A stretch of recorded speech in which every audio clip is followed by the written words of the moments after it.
एक व्यक्ति अपने घर के कलह कलेश में आत्महत्या कर लेता है साथ, पर बापू के साथ इतना बड़ा विस्फोट हुआ, उसके बाद भी बापू के दिल को देखो आप।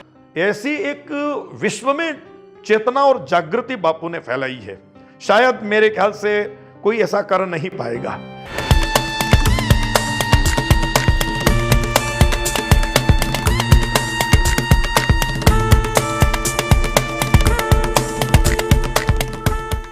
सनातन धर्म की नींव को अगर मजबूत किया है तो वो संत श्री आसाराम जी बापू ने किया है, क्योंकि संपूर्ण विश्व में उन्होंने धर्म की एक ऐसी लहर चलाई है कि शायद आज तक कोई ऐसा संत नहीं कर पाया।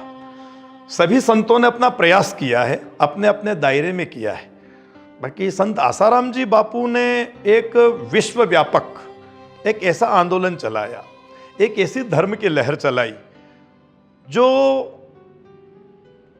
मनुष्य तिलक लगाना नहीं जानता था, आसन क्या है नहीं समझता था, माला क्या है वो नहीं जानता था, माला कैसे घुमाना है, माला कैसे जपना है, आसन कैसा होना चाहिए, साधना कैसी होना चाहिए, पवित्रता क्या है, हमारा सनातन क्या है, धर्म क्या है, मर्यादा क्या है। यानी आप देखो बापू और अनेक प्रकार की ऐसी आध्यात्मिक औरा उन्होंने प्रकट की है कि जन जन में एक वो चेतना आ गई है, जागृति आ गई है।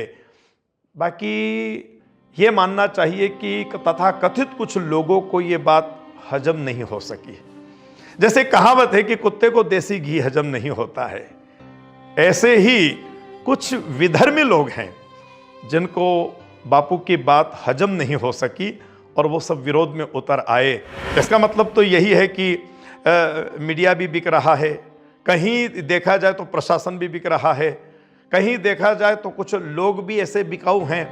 तो क्या सच्चाई इस संसार में नहीं है क्या?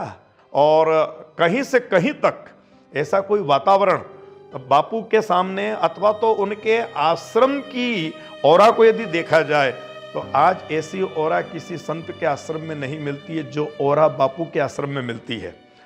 जो औरा बापू में मिलती है वो औरा किसी और संतों में नहीं मिलती है। या ना अपने आप ही व्यक्ति वहां पहुंच करके एक दुराचारी व्यक्ति भी सदाचारी बन जाता है। ऐसे बापू के ऊपर रेप वाली बात बताना अथवा तो उसको जाहिर करना और इतना जग जाहिर कर देना, या ना देखिए कि वो तो बहुत बड़े संत हैं और इतने पहुंचे हुए संत हैं कि जैसे भगवान शंकर ने विषपान किया, जहर पिया, ऐसे बापू ने इस संसार को अमृत दिया, बाकी इस विश्व ने उनको विष पान करवाया। किंतु शंकर की तरह उन्होंने इस विष को भी हजम किया है और फिर भी आज वो जनता जनार्दन के लिए, पूरे विश्व के लिए अपनी शुभकामना दे रहे हैं। जेल में रह करके भी वो शुभकामना दे रहे हैं। बापू के साथ जो भी हो रहा है वो अन्याय हो रहा है, ये न्याय नहीं हो रहा है। और तथाकथित बुद्धिजीवी लोगों को इसमें आवाज उठाना चाहिए, प्रशासन को भी सतर्क होना चाहिए, अच्छे लोगों को भी इसमें आगे आना चाहिए। और हम सब संतों की तो भगवान से भी प्रार्थना है, प्रशासन से भी हमारी रिक्वेस्ट है और मीडिया विभाग से भी हमारी प्रार्थना है कि कम से कम भारत के संत को और भारत के अध्यात्म को और सनातन धर्म की गरिमा को बनाए रखे, वरना कुछ ही दिनों में इस देश की क्या दुर्दशा हो जाएगी ये मैं कुछ बता नहीं सकता हूँ।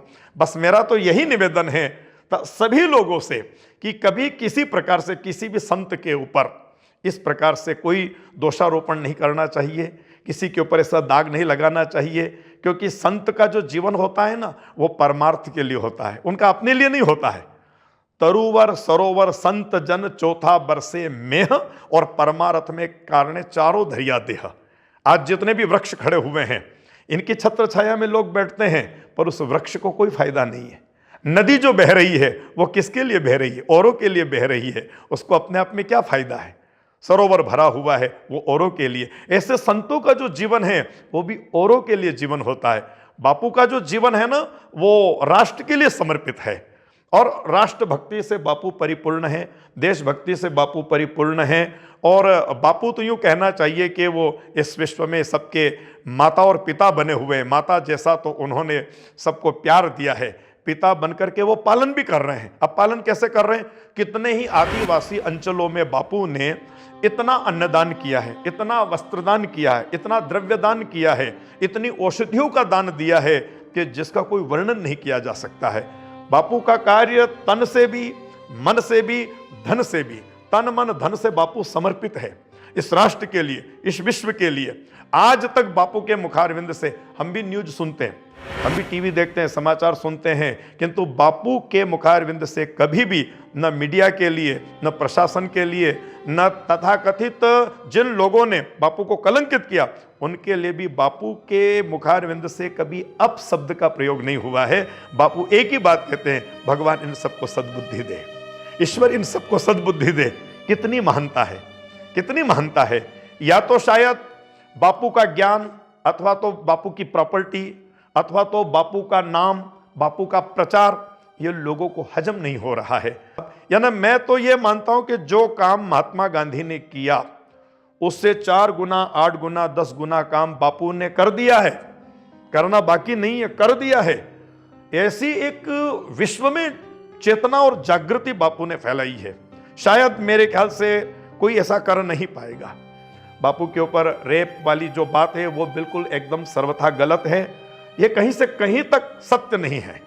और ऐसे संत बहुत बहुत सौभाग्य से प्राप्त होते हैं, तो ऐसे संतों की गरिमा बनी रहे, बस हम यही एक कामना करते हैं। एक संदेश बापू का बहुत सुंदर लगता है, वो अक्सर अपने प्रवचन में कहा करते हैं कि एक अकेला थक जाएगा मिलकर बोझ उठाना। यह हमारा राष्ट्रीय गीत भी है। बापू भी यही बात कहते हैं कि मैं चाहूं तो एक तरफ गुफा में बैठकर के भी अपनी तपस्या कर सकता हूं, किंतु मैं ऐसा इसलिए नहीं कर रहा हूं कि अगर मान लो इस भारत में प्रकाश नहीं होगा, ज्ञान नहीं होगा, तो सब अंधे कुएं में गिर जाएंगे और निकालने वाला कोई नहीं होगा।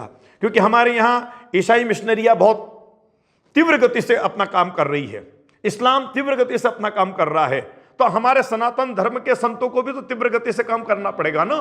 तो हमारे बापू तीव्र गति से काम कर रहे हैं और तथाकथित विधर्मी लोग इस प्रकार से खंडना कर रहे हैं, बापू का अपमान कर रहे हैं। और ये बापू का अपमान नहीं है, बापू आज भी महान है, ये अपमान भारत देश का है, ये अपमान सनातन धर्म का है, ये अपमान संपूर्ण जनता जनार्दन का है। और ये बात आज नहीं तो आने वाले 10 साल के बाद, 20 साल के बाद जन जन में, सारी चेतना में यह जग जाहिर हो जाएगा कि बापू निर्दोष थे, निर्दोष हैं और बापू निर्दोष ही रहेंगे।